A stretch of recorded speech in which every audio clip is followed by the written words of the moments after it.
خلاف ادب ہے۔ اس لیے قبروں پر مزارات پر حاضری کا طریقہ یہ ہے کہ 2 ہاتھ دور کھڑے رہ کر فاتحہ پڑھیں، اپنی مرادیں پیش کریں، اور جو ہے وہ پچھلے پیر جیسے ادب کے ساتھ ہم الٹے پیر نکلتے ہیں ویسے ہی جو ہے وہ پیروں کو جو ہے وہ پیٹ نہ کرتے ہوئے ادب کے ساتھ نکل جائیں۔ وہاں جا کر کے بے ادبی کرنے سے قہر کی نظر پڑ سکتی ہے، اور ادب کرنے سے وہ سب کچھ ملتا ہے، بلکہ جو مانگتے ہیں ادب کی برکت سے مانگنے سے زیادہ ملا کرتا ہے، کیونکہ اللہ والوں کو ادب بہت پسند ہے۔ اس لیے ادب کا خاص خیال کیا جائے، وہاں جائیں تو بہت ادب سے 2 ہاتھ دور کھڑے رہ کر فاتحہ پڑھیں، کیونکہ با ادب با نصیب، بے ادب بے نصیب۔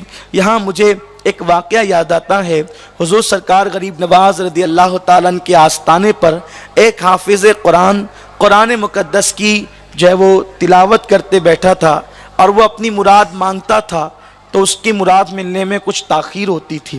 اس نے دیکھا کہ ایک شخص آیا یا ایک خاتون آئی جو نیک تو نہیں تھے، بلکہ ان کی برائیاں ان کے چہرے سے اور ان کے کردار سے ظاہر تھی۔ انہوں نے مانگا، فوراً مراد مل گئی، تو اس نے قرآن شریف بند کیا، اور بند کرنے کے بعد اس نے اپنے دونوں ہاتھ کی ہتھیلیاں غریب نواز کی چوکھٹ پہ یوں پٹکی، اور پٹکنے کے بعد کہا، خواجہ تیرے یہاں انصاف نہیں، اتنے دن سے بیٹھا ہوں، مراد ملتی نہیں، تاخیر ہوتی ہے، یہ ابھی آئے اور ابھی چلے۔ بس قرآن شریف رکھ کر اور چوکھٹ پہ یوں ہاتھ مار کر جیسے ہی نکلا تھا کہ اس نے کیا دیکھا کہ غریب نواز سرکار کے مزار کے اندر سے ایک نورانی چہرے والے بارو بزرگ عصا ٹیکتے ہوئے باہر نکل رہے ہیں، اور ان کو کہا، حافظ جی ادھر آئیں۔ آنے کے بعد کہا کہ کیا بات ہے، ناراض ہو کر کیوں جا رہے ہیں؟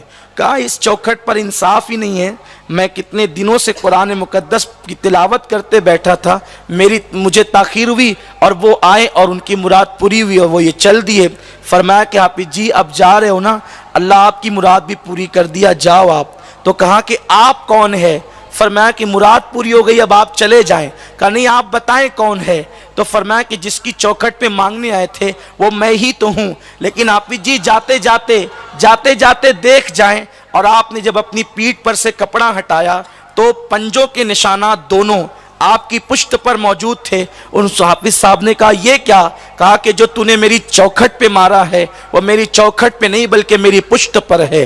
تو اس وقت تو حافظ جی سے کہا، حافظ جی آپ کو جو روک رہے تھے وجہ یہ تھی کہ تیری تلاوت قرآن کی آواز بڑی بھلی معلوم ہوتی تھی، ہم یہ سوچتے تھے ابھی دیں گے تو تو ابھی چلا جائے گا، اس لیے روکنا تجھے اس لیے تھا تاکہ تو زیادہ تلاوت کرتا رہے اور ہم مسرور ہوتے رہیں۔ اور ان کو جو جلدی دے کر کے ٹالا ہے اس لیے کہ وہ ان کا آنا ہمیں بھلا نہ لگا، اس لیے ان کو جلدی دے کر ٹال دیا۔ تو کبھی جلدی دیتے ہیں تو بھی حکمت ہوتی ہے، تاخیر سے دیتے ہیں تو بھی حکمت ہوتی ہے، لیکن بات یہ ہے ادب والے کو جو ملتا ہے وہ بے ادبوں کو نہیں ملتا۔